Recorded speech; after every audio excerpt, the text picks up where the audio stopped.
Hey everybody, you got Greg here, and today we're going to talk about making a homemade protein bar.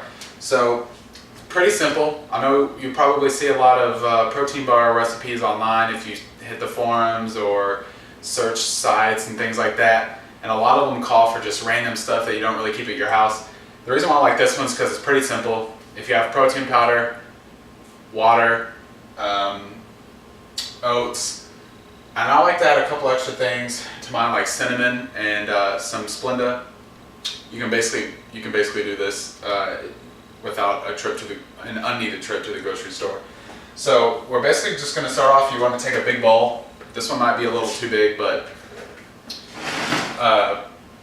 take the bowl, and we're going to start off with 2 cups of oats. I've grinded them before.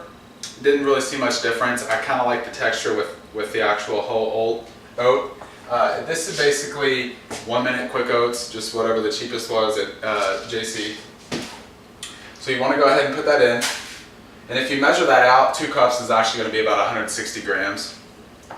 Now the next thing that you're going to want to add is going to be protein powder. I particularly like the Dymatize Nutrition Elite XT Fudge Brownie.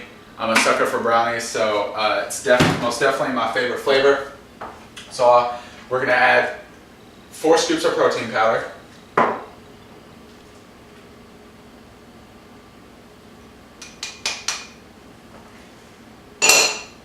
Next up is the peanut butter.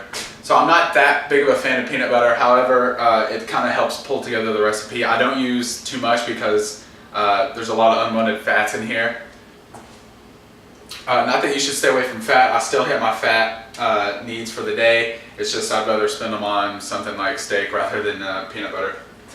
So we're going to add 100 grams of peanut butter in here. And I have 2 different kinds. This one's my favorite, called Naturally More. This other one actually belongs to my wife. It's Reduced Fat Creamy. But I don't think I have quite 100 grams in here. So I'm probably going to have to snag a little bit of both of them.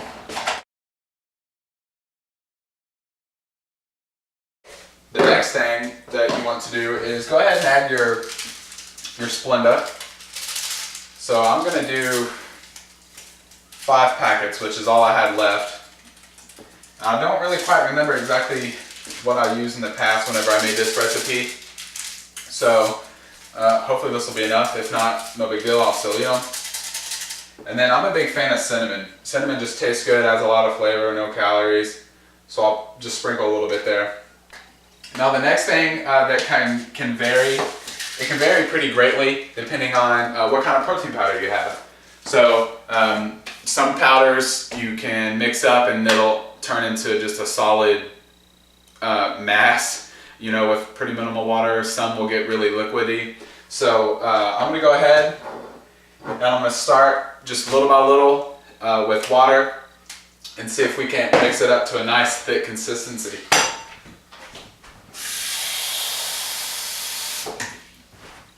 So I got my water here,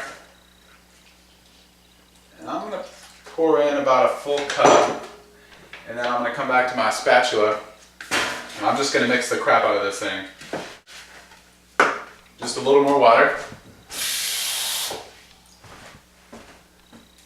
And now instead of pouring in the whole thing, I'm just going to kind of eyeball it, because if you do too much, in order to thicken it back up to be able to be sticky enough to form an actual bar, you'll either have to add more oats, which means more carbs, which could be fine, or more protein powder, which is also fine, but this yields a certain amount, and it's an amount that works for me in my diet right now.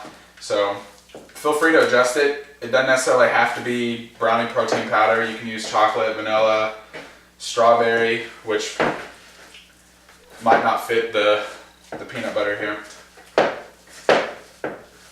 Alright, so we got a pretty nice, thick, sticky consistency here. I'll bring this up to the camera so you guys can kind of see.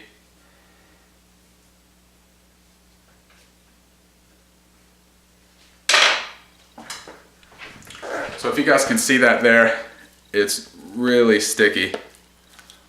But that's exactly what we want.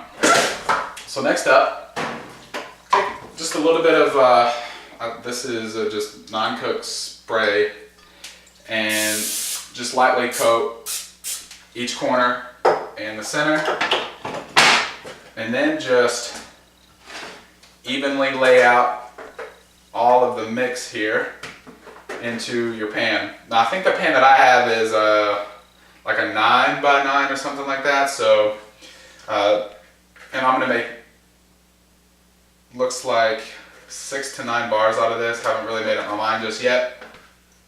So I'm gonna scoop all that out, and then you basically just wanna pat it all down the best you can, get it nice and even.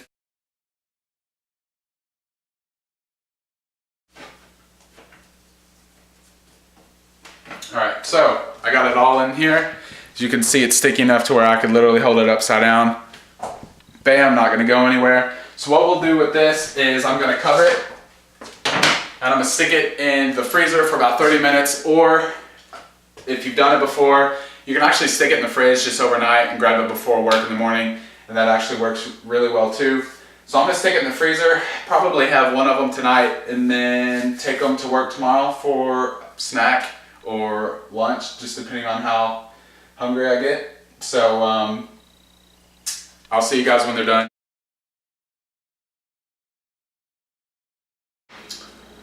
Okay everybody, we're back about 35, 40 minutes later. I don't want to call it cooking, I guess you could call it setting. So the bars have set up in the freezer. I went ahead and cut them into 9 different little squares. Here's about what one of them looked like.